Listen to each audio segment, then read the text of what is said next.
Zion Church. So without further ado, we'll have her come up and present. Okay, so I'm vaccinated and boosted, and I was told that speakers usually take their mask off, they're recording. Is everybody comfortable with that? Yeah, I'm good. Okay, because it's still in a small room. All right, yeah, I put my lipstick on. Just in case, you know, you just gotta be ready. Awesome. Well, I am honored and humbled to be here. I thank Ms. Kayla for the invitation. Got to know Kayla as we will talk about one of the projects that we have done, and it's kind of still ongoing at St. Julia. And I got to know Kayla through that process and learned that she is definitely a detailed, process-oriented person. And so she's been following up with me over the past few days, and called a couple days ago and was saying, now, if you can't do it, I understand. For those of you who may not know, I funeralized my mother a week ago today. And so I told her, no, this is too late for me to have somebody else step in. And so we got this, all right? So let me say this from the onset as well. I got about a good 35 minutes. I have a niece, Dr. Coralie Ciceron, who has to catch a flight to Miami. So I will be dropping her at the airport. So traveling while Black in Onslow County. I was asked to back up and not just start with St. Julia, but to begin by having or sharing some significant history to the AME Zion Church and how the AME Zion Church got its beginning.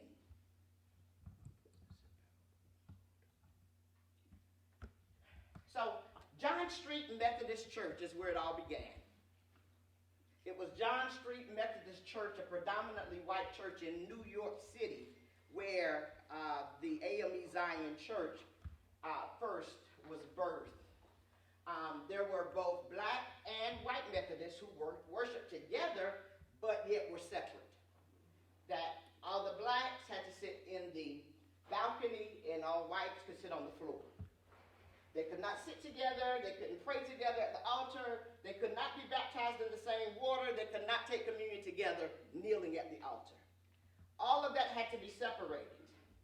And for those who were African American who felt as though they had a calling to preach and teach the Word of God, they were only limited to the lower level ordinations.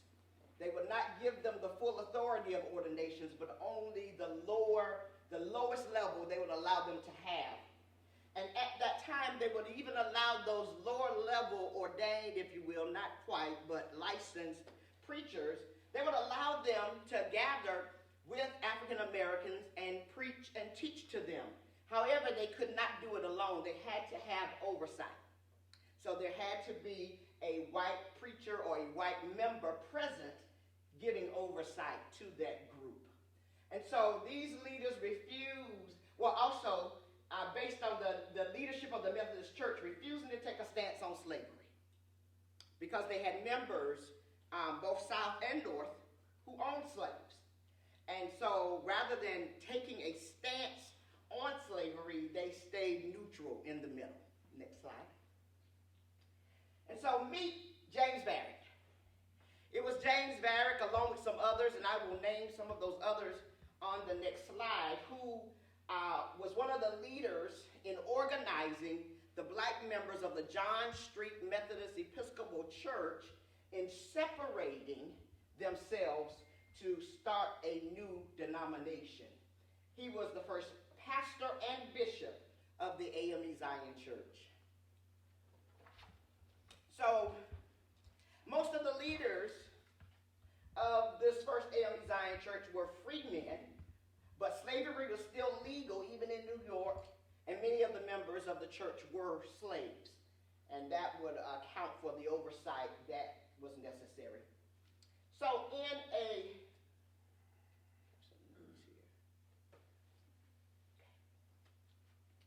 1801, the AME Zion Church was incorporated. but it was founded in 1796, I'm sorry. It was founded in 1796, but got its incorporation in 1801. For the next 2 decades, they remained faithful to and affiliated with the white-dominated Methodist Episcopal Church. That is until 1820. I saw 1820 in some places, 1821 in others, when we had a conference, the first conference, and the AME Zion leaders voted to separate from the white-controlled Methodist Episcopal Church. They also chose, they also chose not to affiliate with the Philadelphian church that had already started, and when they pulled out of a Methodist Episcopal church as well, and they started under Richard Allen, and they started the AME church in Pennsylvania.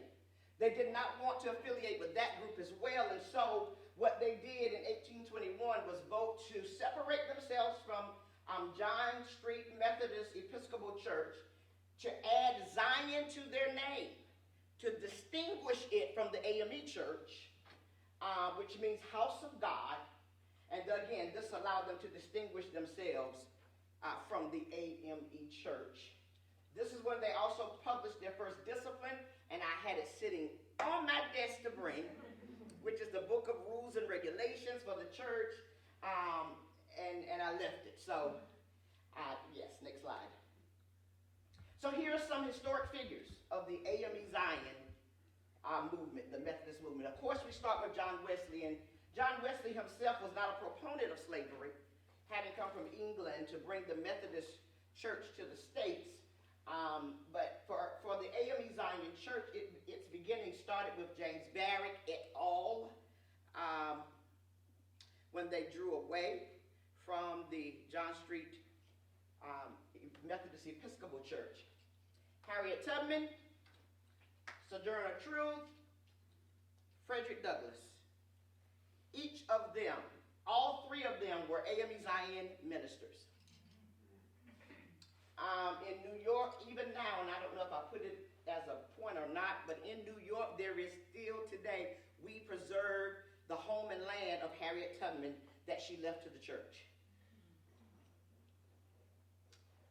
So the AME Zion Church in the South. Bishop J.W. James Walker Hood.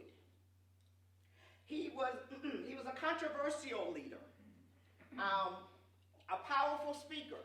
And when he initially tried to come into the AME Zion Church, he spoke with some of the pastors, hoping that they would give him a beeline, but they kind of shunned him.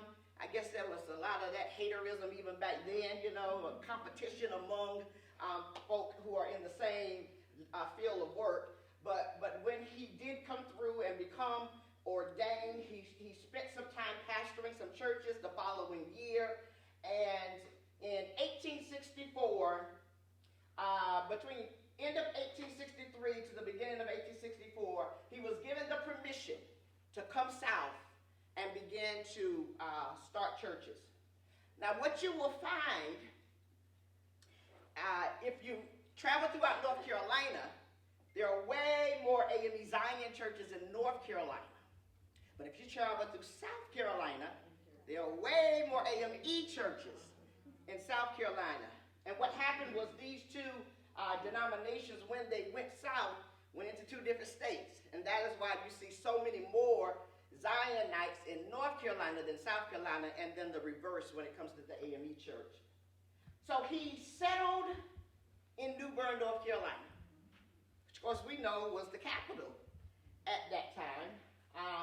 And so he began to persuade Southern Methodists, black Southern Methodists in New Bern and Beaufort to join the AME Zion Church.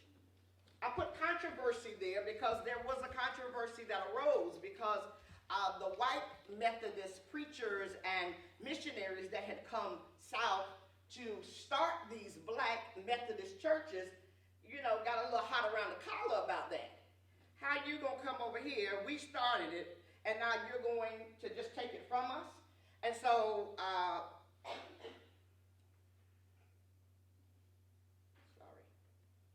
So we had to go to court over the matter. And the ruling was, and I'm going to read what it said. When the Northern Methodists contested his conversion of these congregations to Zion, Hood was forced to appeal to the Secretary of War for a ruling that permitted the blacks to align with whichever church they desired.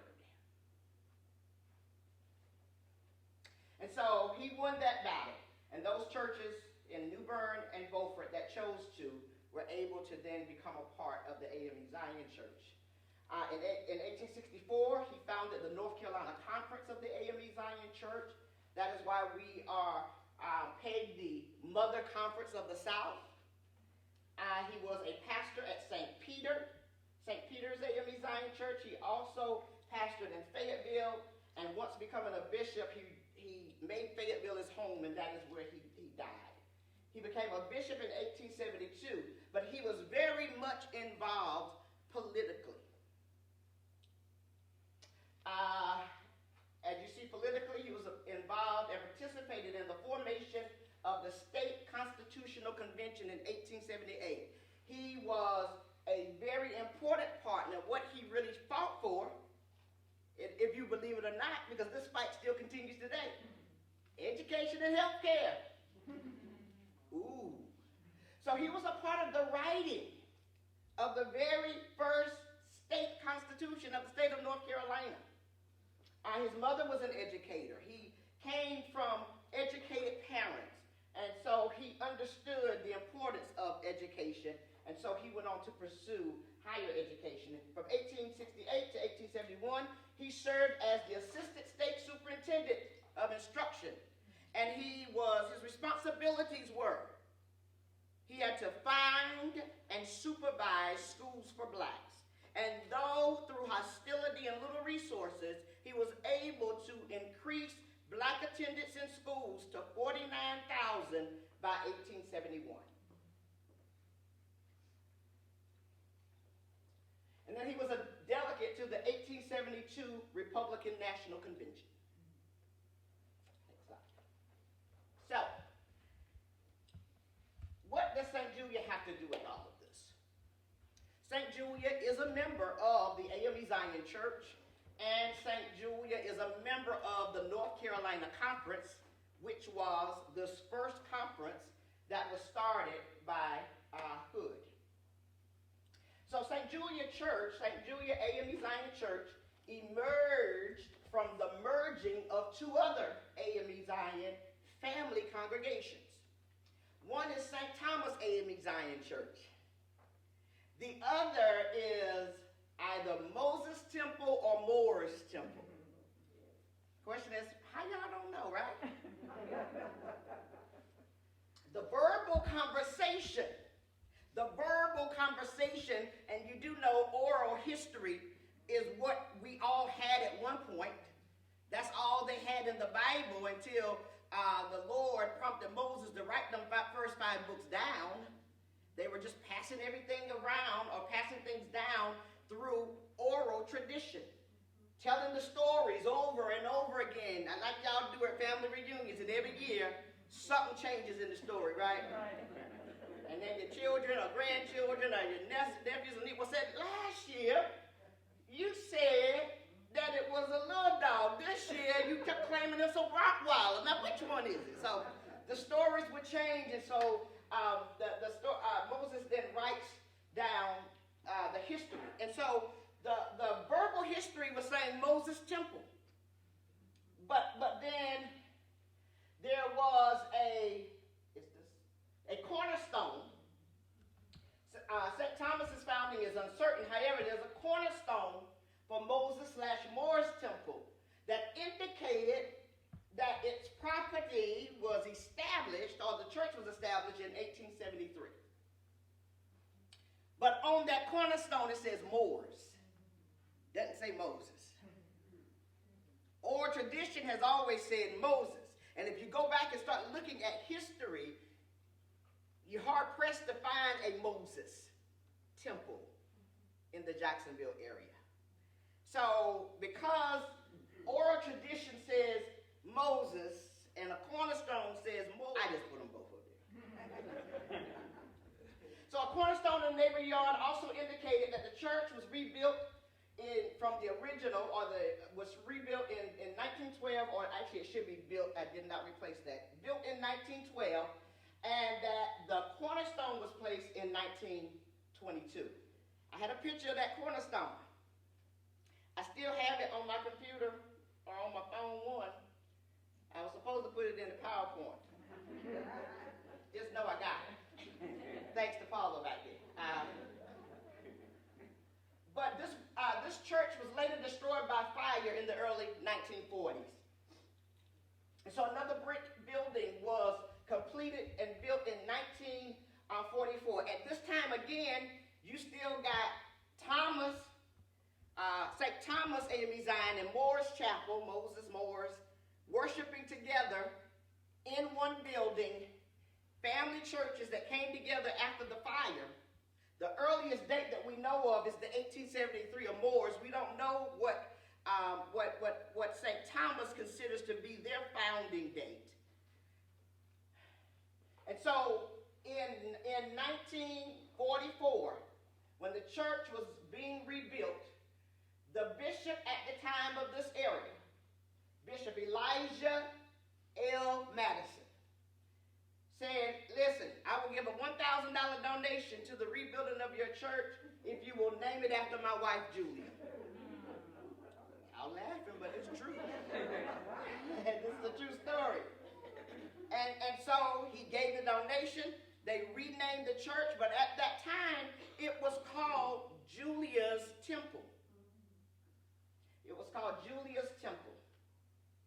So the church continued, and at some point, it got changed later to St. Julia.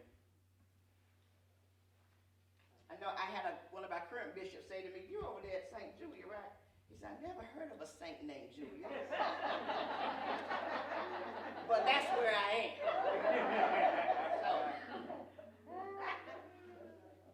So the church has always been on the cusp of history and pursuing freedom. And on the next page, you will see the congregation's original freedom bell that remains in front of the current new sanctuary.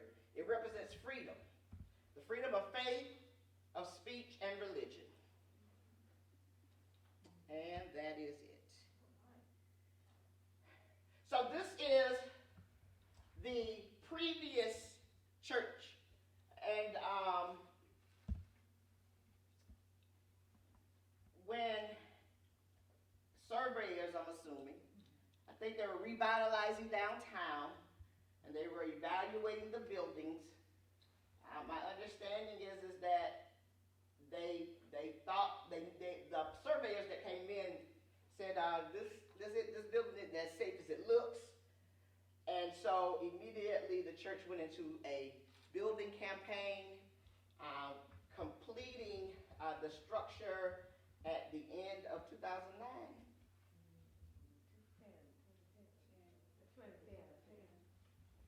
Y'all marched into it on 10.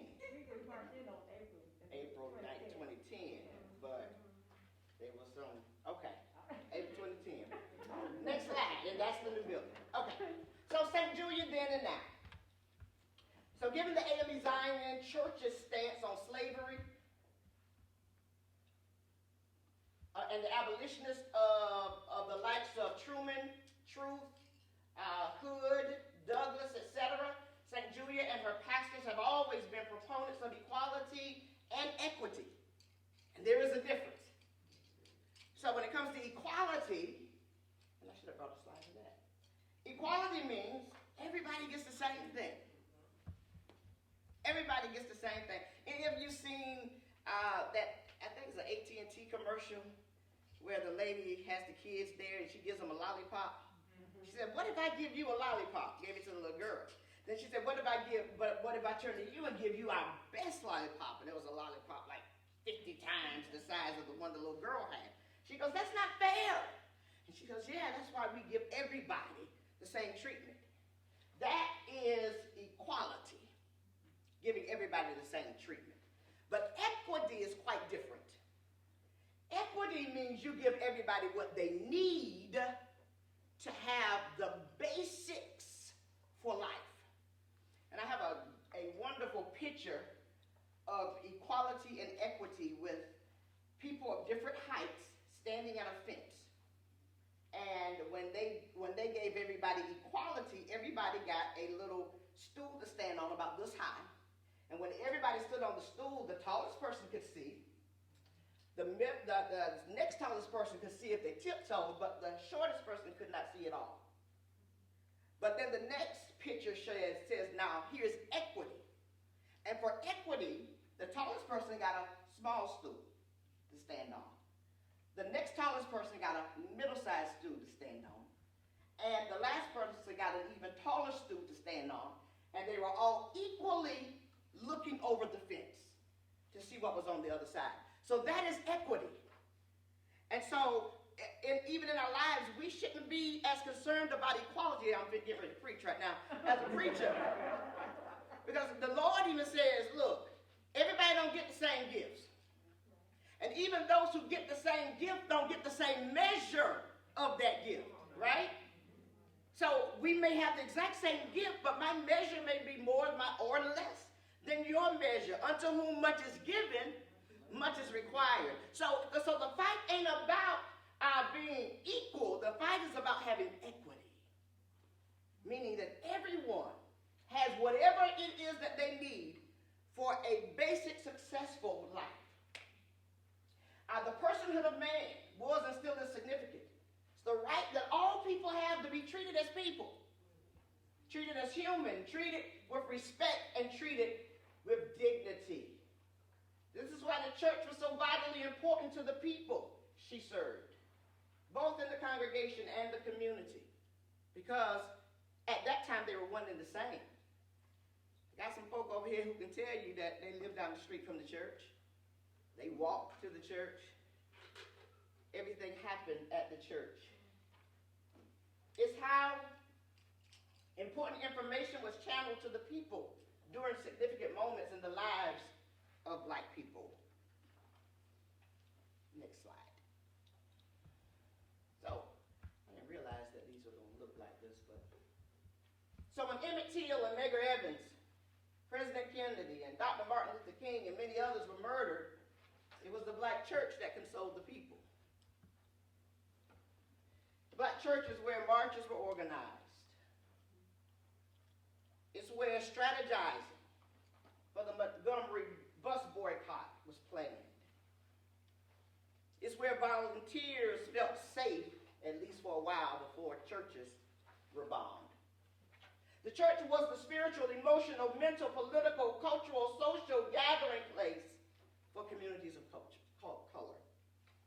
Everything. That's why, look, there are a lot of folk who married somebody from their church because they stayed in church. I ain't had time to meet nobody yet. Like, I want to marry that good old Christian boy over there. Like, hold on, Mama, you're moving a little bit too fast. Okay. And so St. Julia was no different than other Black churches in this pursuit for justice. The pastors of St. Julia, ensured that people were educated in their rights and their need to vote. Churches became precincts. I don't think St. Julia was ever a precinct, but definitely we register people to vote. We do it still. Throughout the generations, pastors have given instruction to members and the community as needed for their safety and their edification.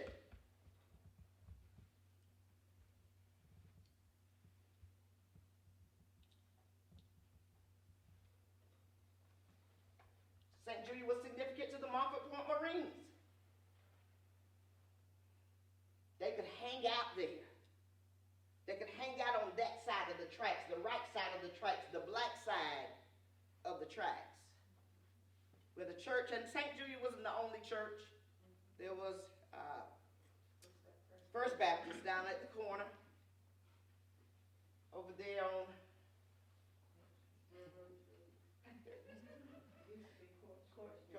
Kerr and Court Streets. It was a safe haven for people of color the point I got some back here who can tell you stories that on Sunday mornings, pastor would have to sweep the beer cans away. But it was okay. It was a community church. We're not here to throw stones. We're here to extend love. 2009, the Reverend Dr. E.C. Dobson led the church in making the already established James C. Brown Youth Center to a 501c3 and began offering after-school care, summer enrichment programs to many underprivileged children. Robotics were happening during the summer. Those who needed after-school care, as well as help with homework. It wasn't just care. They were given a snack. They were given homework assistance. A safe place where parents didn't have to worry about their children being home alone while they worked. Not only that, but we took the church band to go and pick them up from their schools to be sure that they got there safely. Grant funding allowed them to receive enrichment and testing through the Sylvan Learning Center, free of charge. Many of the children were able to improve their end-of-year test scores.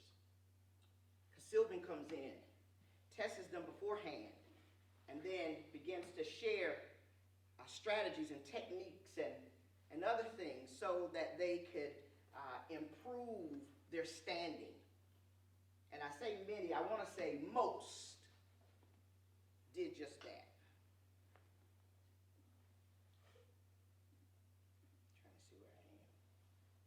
And so today, St. Julia continues to play a significant role in the community she serves. Both people and pastor are engaged in activities to make the community around her stronger and better. In addition to weekly worship service, Sunday school, Bible study, and the typical things you expect from the church, some of the other activities that St. Julia is involved in are. I say senior ministries, and some may say, well, that's typical. But we say, whosoever will, let them come. How they got to be, Reverend Hubbard? 60. I got 10 more years.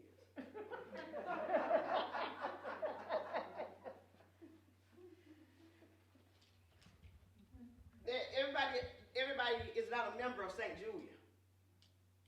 I always say to the church that every ministry, I mean, of course, trustee board, steward board is not, but the ministries that I don't have to appoint myself, they are arms of the church. And anybody can join. They don't have to be a member. That's the way John Wesley made the Methodist Episcopal Church. He had these class leader systems, which were like house Bible studies. And in it, people who were already Methodists could invite their neighbor, their family, their friends, and they could just show up to the meeting. They didn't have to be a member. They can just come to the Bible study, come to the learning session, come to the session where you determine your soul's health. How are you dealing with life? And many people, because of their constantly coming weekly with their friend or family to this house meeting, it wasn't in a building or church, it's in somebody's house, joined the church because of the connection. And so the choir, since it's the arm of the church, anybody can join our choir. They don't have to be a member. They can't be an officer. If they want to sing with our choir, they can sing with our choir. They don't have to be a member of our church. So anybody can join the senior ministry. And I'm going to tell you right now, them folk have fun. I ain't even going to tell you how much fun they have. We've received community awards for our efforts in helping the community recover from Hurricane Florence. We received the Big Ten Award for faith communities for bridging the gap and standing up for children and families experiencing mental health, substance abuse, and dependency, and intellectual disabilities in Onslow County. But the creme de la creme is our food pantry. Since Hurricane Florence, we have distributed more than 2 million pounds of food every Friday without fail. And I'm grateful for the likes of Reverend Hubbard, who is the chief of that ship right now. She and Dr. Huff did it for a while. Dr. Huff moved a little over a year ago, and she's kept it running. And we started out just getting little bags and boxes from places, or from the food pantry, soup kitchen, and just taking it to families. And one day I was just sitting there talking to them, and I said, y'all, one day this is going to be too big for y'all to carry it to people. They're going to have to come to you. And lo and behold, we filled out the paperwork to be a partner with the North Carolina, the Food Bank of Eastern and Central North Carolina. And we can go back to that. And after having done that, we began to get these shipments. At first, we were paying for it, but we were distributing so much food that they started bringing us pallets. And so we get pallets, we get food from Sam's, we have done Food Lion, we get food from Starbucks, and then we get the food from the food bank. And on Thursdays and Fridays, there are committed men and women who come and prepare boxes for those who need to eat. And we do realize that the price of food has gone up astronomically. I almost had an issue on an aisle one day. Especially when you get to the meat section. You're at that point now, you better eat all that meat off that bone. Because costs are going through the roof. So we're serving anywhere from 150 to 200 families a week, consisting of 400 to 600 people. We don't just feed their bodies, we feed their souls. If someone pulls up and they're in crisis and they need prayer, pray for them. Now, there was one time pre-COVID, they gave them a sermon, a song, a word, and some food. And them folk was like, okay, this is where I go to church now. And the impact is such that most of our volunteers are not members of our church.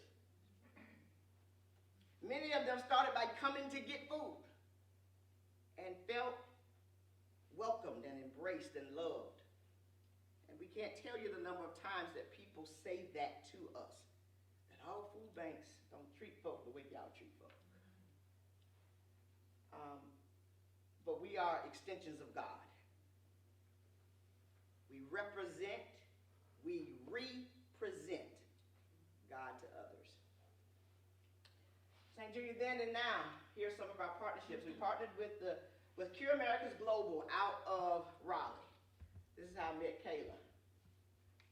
It prompted us to develop what we called HOPE, Healthy Options, Positive Outcomes for Onslow and Jones. And it was to support the community through the COVID-19 pandemic.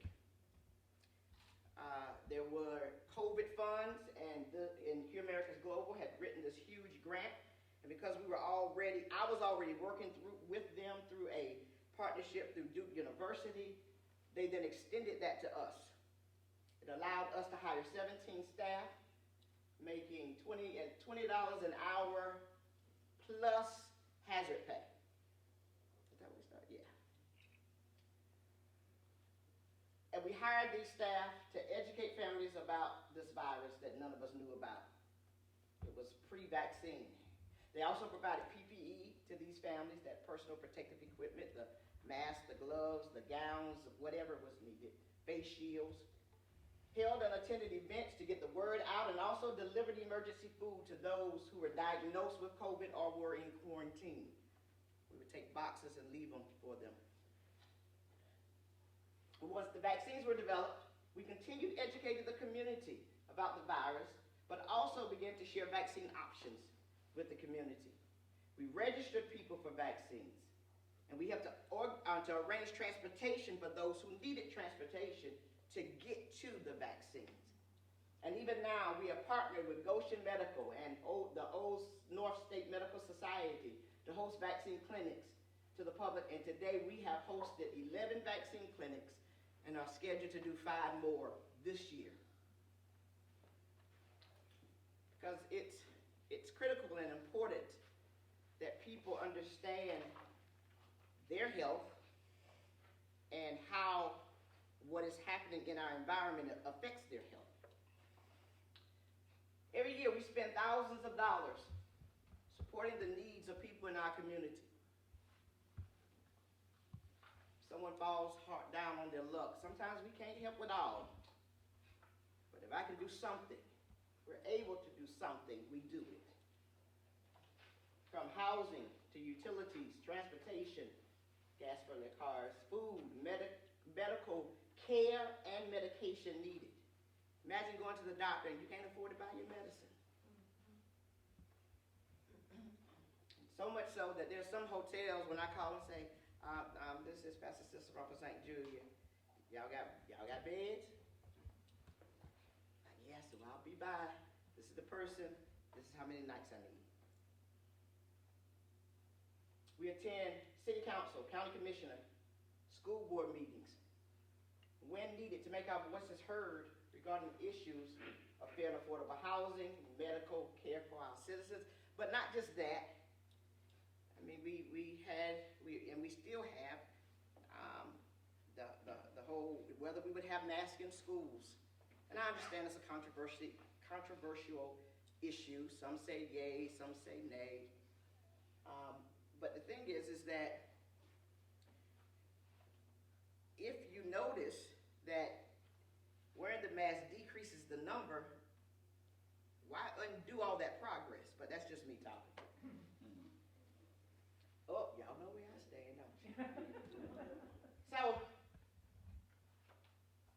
I'm naming this pastor's activity simply because I'm the one that shows up to these meetings, but I would never have been invited to these meetings had I not been the pastor of St. Julia.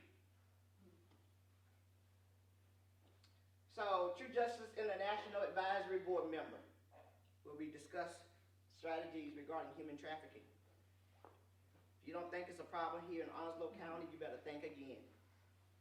And we know that the reason why it's such a problem here is because we do have a base. Every place, Cumberland County, where you have such a base or major highways, you can look for human trafficking. The Onslow County Community Advisory Committee, this is with the county. When me and two other pastors, I started asking some questions about someone's immediate resignation effective immediately. And I'm like, something going on.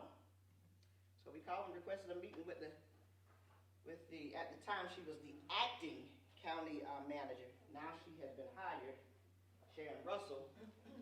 And a part of what has come out of that is them restructuring their hiring practices.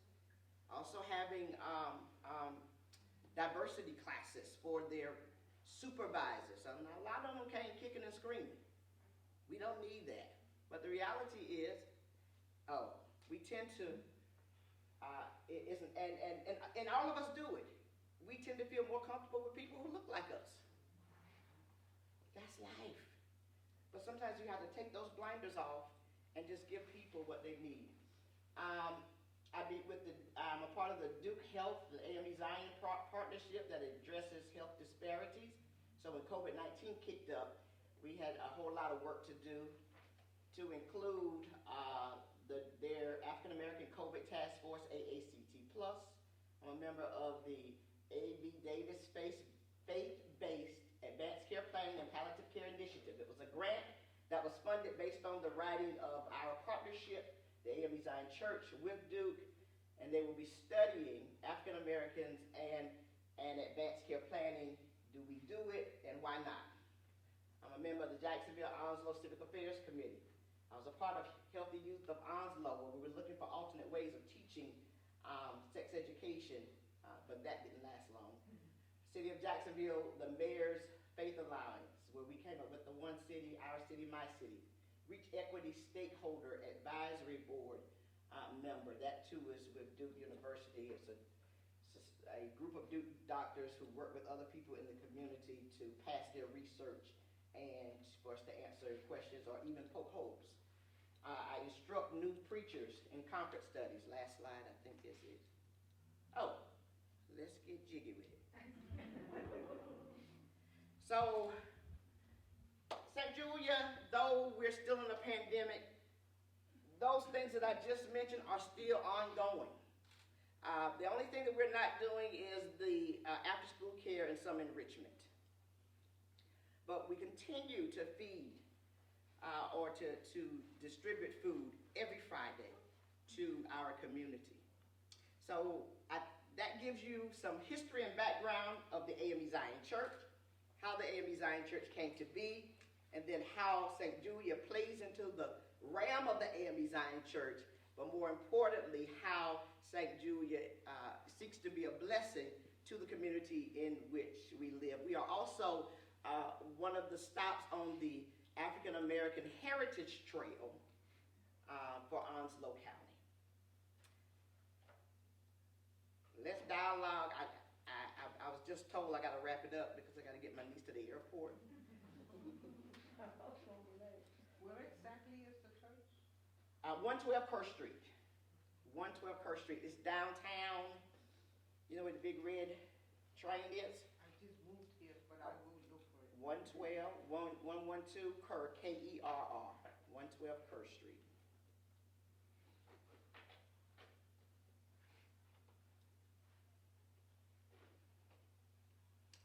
Well, thank you all. Let's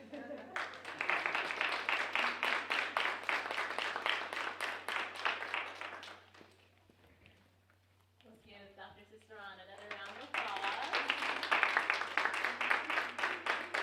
Safe travels for her and your niece.